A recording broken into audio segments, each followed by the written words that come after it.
Good afternoon. I don't know if the word good is a way to describe it, but because yesterday, the President of the United States incited an armed insurrection against America.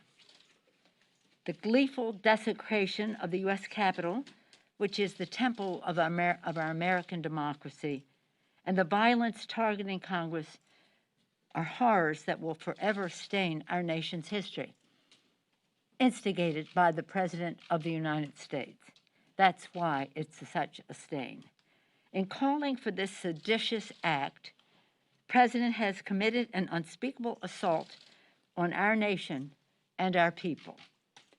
I join the Senate Democratic leader in calling on the Vice President to remove this President by immediately invoking the 25th Amendment. If the Vice President and the Cabinet do not act, the Congress may be prepared to move forward with impeachment. That is the overwhelming sentiment of my caucus. And the American people, by the way. Justice will be done to those who carried out these acts, which were acts of sedition and acts of cowardice.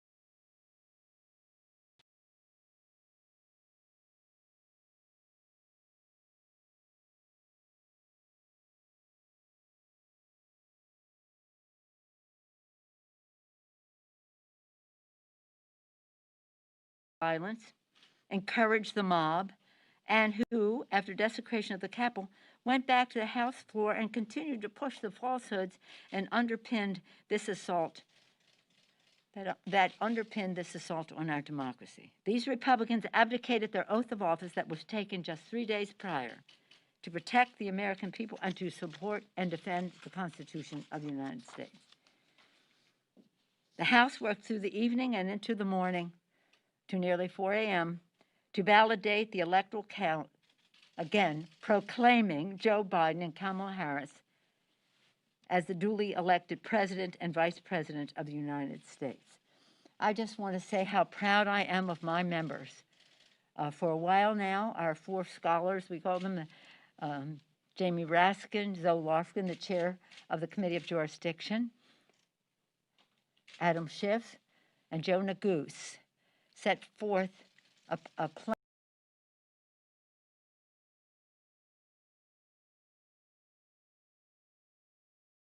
but because yesterday, the President of the United States incited an armed insurrection against America.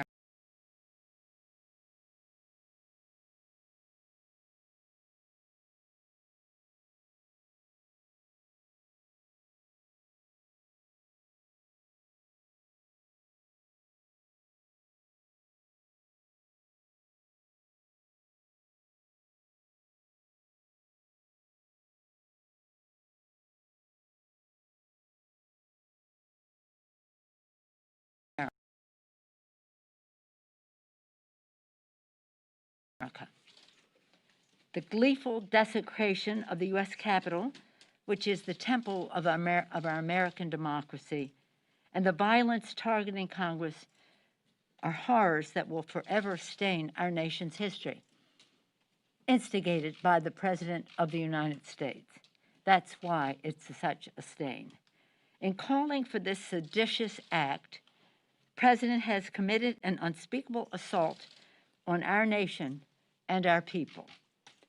I join the Senate Democratic leader in calling on the Vice President to remove this President by immediately invoking the 25th Amendment. If the Vice President and the Cabinet do not act, the Congress may be prepared to move forward with impeachment. That is the overwhelming sentiment of my caucus. And the American people, by the way. Justice will be done to those who carried out these acts, which were acts of sedition and acts of cowardice. To those whose purpose was to deter our responsibility, you have failed. You did not divert the Congress from our solemn constitutional purpose to validate the overwhelming election of Joe Biden and Kamala Harris as President and Vice President of the United States. Despite the desecration of our Capitol, we upheld in front of the country and the world the bedrock principle that the people are sovereign and that they hold the power to choose their leaders through the ballot, rejecting this attempted coup on the part of President Trump and his supporters. Accountability is also needed for Republicans in Congress who promoted the extreme conspiracy theories that provoked the violence, encouraged the mob, and who, after desecration of the Capitol, went back to the House floor and continued to push the falsehoods and underpinned this assault that underpinned this assault on our democracy. These Republicans abdicated their oath of office that was taken just 3 days prior to protect the American people and to support and defend the Constitution of the United States. The House worked through the evening and into the morning to nearly 4 a.m. to validate the electoral count, again, proclaiming Joe Biden and Kamala Harris as the duly elected President and Vice President of the United States. I just want to say how proud I am of my members. For a while now, our 4 scholars, we call them Jamie Raskin, Zoe Lofgren, the chair of the Committee of Jurisdiction, Adam Schiff, and Joe Neguse, set forth a plan that was about the Constitution. It wasn't about Donald Trump and all the reasons he shouldn't be president. He was not part of this. It was about the Constitution and how we are a country of law. We are not a monarchy with a king, as Jamie has said over and over again. I want to also thank the members of the Arizona delegation, led by Raul Grijalva, and the Pennsylvania delegation, led by Mike Doyle, the 2 deans, for the presentations that they made to refute the ridiculous statements being made by our colleagues. For what reason, I don't know, but that wasn't about reason. So I thank them for them. And through all of this week, our swearing in on Sunday, passing our rule and preparing for Wednesday as the week began, the election of 2 Democrats in Georgia because of the overwhelming participation of people at the grassroots level. So many people. I'm so proud of our House members. Congresswoman Williams, the chair of the Georgia Democratic Party, Lucy McBath, the newly elected Carolyn Bordeaux, David Scott, Mr. Bishop, who was the dean of that delegation, and Hank Johnson. Well, they had their plan already should they have objected to Georgia, as did Nevada, as did Michigan, as did Wisconsin.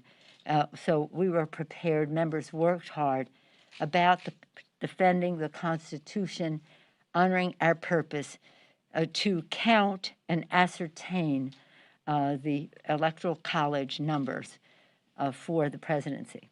So I was proud of him. And I did over and over again. We're very pleased now that we have, in 13 days, President Joe Biden, a Democratic House majority, and a Democratic Senate majority that will work to heal and restore the soul of our nation.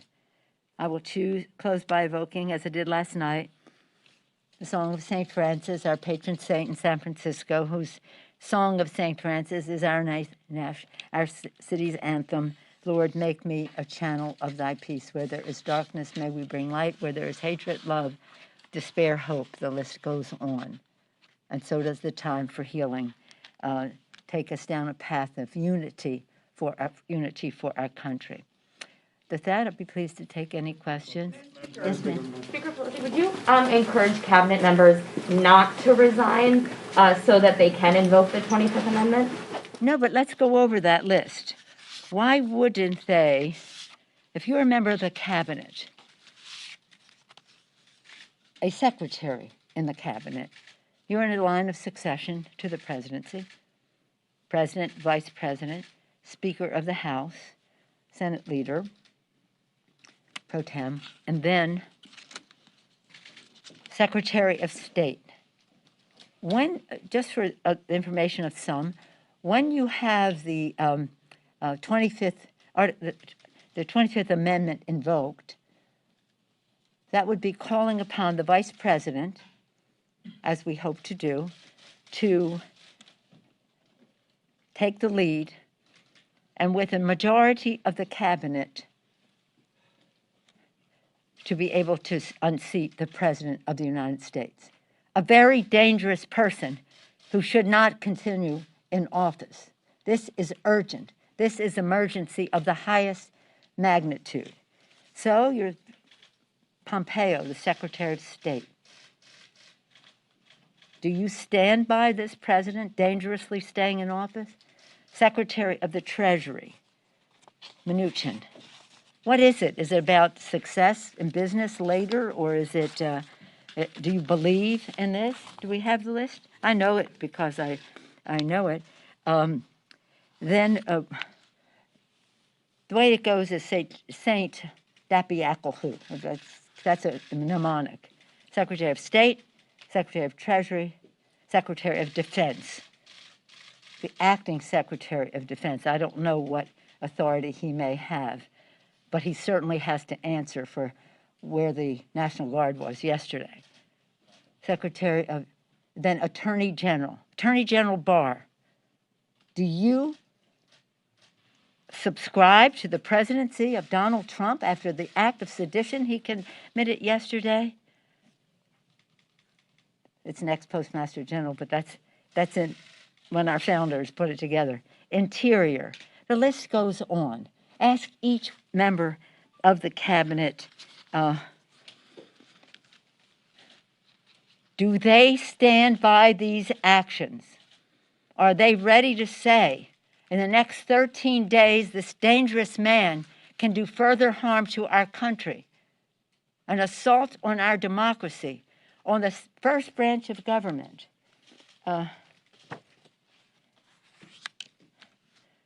Rosen, we spoke to yesterday. Why would he not?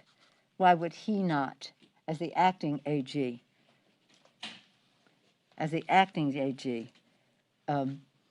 say this is wrong?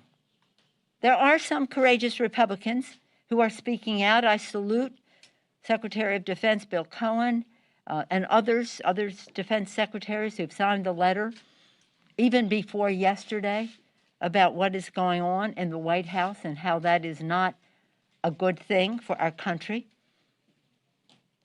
and the message that it sent to the world. A complete tool of Putin, this president is.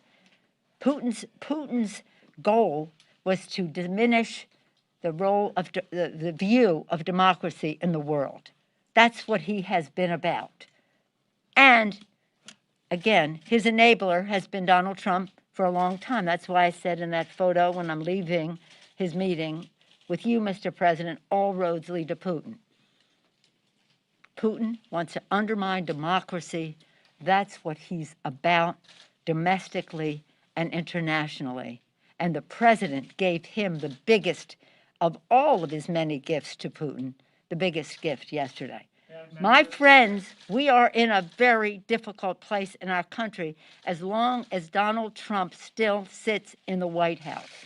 Yes, yes. You said you may be forced to pursue impeachment. Under what circumstances would you do that, and how long would you give this 25th Amendment process to play out before going down that road? Well, it's a simple matter. In terms of the Constitution, the Vice President, working with the Cabinet, more than 50% of the Cabinet, can immediately improve the security of our country. That doesn't happen Jamie Raskin has passed legislation that enables another step in the 25th Amendment process. The 25th Amendment process is when it is determined that the president is unfit for whatever reason to be president of the United States, in case some people don't know what that is. And he clearly has indicated that over and over again. And by inciting sedition, as he did yesterday, he must be removed from office.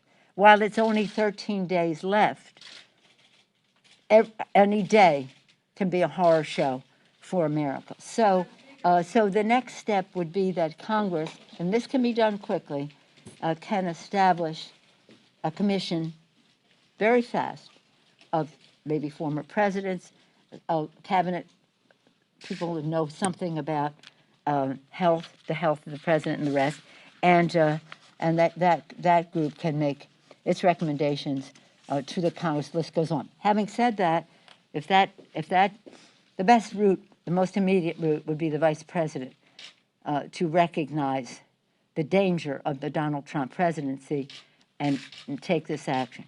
A. B. My members are very much interested, as are my phone is exploding with impeach. But president must be held accountable again. He likes. Madam Speaker, We would be prepared to do that, but I don't have immediate plans because we haven't even been to sleep since the folly of the Republicans deciding we should go until 4 o'clock in the morning for no purpose whatsoever except to be enablers of the president's sedition by undermining the elections.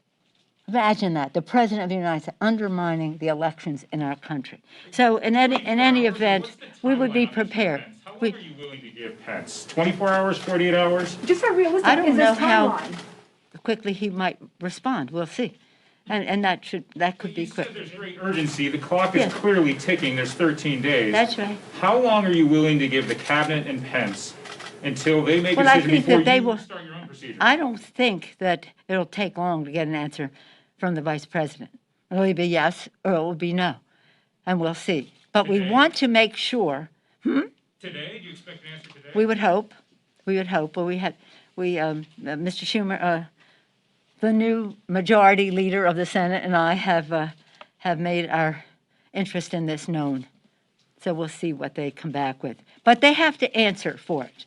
And in answering for whether they're prepared to do that, they are answering for the behavior of Donald Trump. You go straight to Yes, the sir. floor next week. We Yes, just sir. have to Yes, straight to sir. the floor next week. Yes, sir. The security breaches here. Chuck Schumer's talking about firing the sergeant at arms over there. Are you thinking of a similar step over here? What are you going to do to address the security breaches on the Capitol? Well, let me just say that is a very important question. Let me hold for a moment because it is not, we have to do the after-action review. I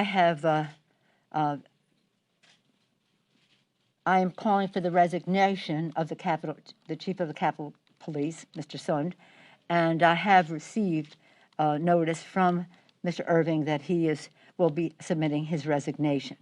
Having said that, we have the after-action review, but it goes beyond the Capitol Police. It goes to the FBI. What was the shortcoming in their intelligence that they provided? It goes to the Department of Defense. How long did it take for them to respond or anticipate the need for the National Guard? It goes to many other elements of the executive branch, and I think we have to have a full review. But from the standpoint of, well, let me just say this. Many of our Capitol Police just acted so bravely and so with such concern for the staff, for the members, for the Capitol of the United States. Many of them, and they deserve our gratitude. But there was a failure of leadership at the top of the Capitol Police, and I think Mr. Sund, he hasn't even called us since this happened. So I had made aware that I would be saying that we're calling for his resignation. Now, in that score, getting back to what was underestimated, that the President of the United States would not be as insightful Perhaps somebody thought for a moment that he would be patriotic before he leaves office for just this once. So again, the fact that these people were incited, and you know what? Last night, I don't know if you heard on the floor, but some of the Republicans, in their enabling of the president's bad behavior, have said those were not Trumpites, they were Antifa invading the Capitol, disguised as Trumpites, right? So we have a problem here with the enabling that is going on with the Republicans in the Congress as well, and undermining the election, again, enabling the president. And if they don't recognize what yesterday was, a threshold was crossed of such magnitude that there is no way that this president should be allowed to make any decision to rouse any troops of his Trumpites what's next? What happens today? Who knows? But what we do know, that he must be contained. Any other question? Yeah. Yes, Mitch ma'am. McConnell about this? Have you spoken to Mitch McConnell So, about yes, ma'am. impeachment? So I wanted to ask, for the inauguration, what are your plans? How are those changing, and how do you plan to keep members and people in the Capitol secure at that time? Well, I'll go back to my original point. We have 13 days more of Donald Trump to deal with, who was a danger to our country. So when we talk about the inauguration, that is a national security event. And that rises to a different level of security protection. We want every day at the Capitol to be deemed a national security event, so that there's no, well, I didn't know, and blah, blah, blah. That highest level of concern, intelligence seeking, redundancy if necessary, to protect. We've been working a long time on the inauguration, and just in terms of coronavirus, another shortcoming of the president, people have died because of his denial, distortion, and the rest, calling it a hoax. This man is deadly to our democracy and to our people. But get to your point, so because of coronavirus, in our meetings on the intelligence, on the inauguration, as far as we have jurisdiction in the Congress, but then it becomes the purview of the presidential now designee, Joe Biden. But to the point that we have that, the decision was encouraged to just have a very small inauguration. I don't know what is in the public domain on it, but I'm not going to put that out there, except that it would be very small, and hopefully have a celebration at some later time when we're not coronavirus sensitive. Now, on top of that, to see what happened yesterday, if there's any, I don't want to use the word benefit because nothing could justify, but if there's anything learned about it is that we have to be very, very careful, because these people and their leader, Donald Trump, do not care about the security of people. They don't care about our democracy. They don't care about the peaceful transfer of power. Something is very, very wrong here. Now, let me just say one more thing about what he did yesterday and relating to other national security events.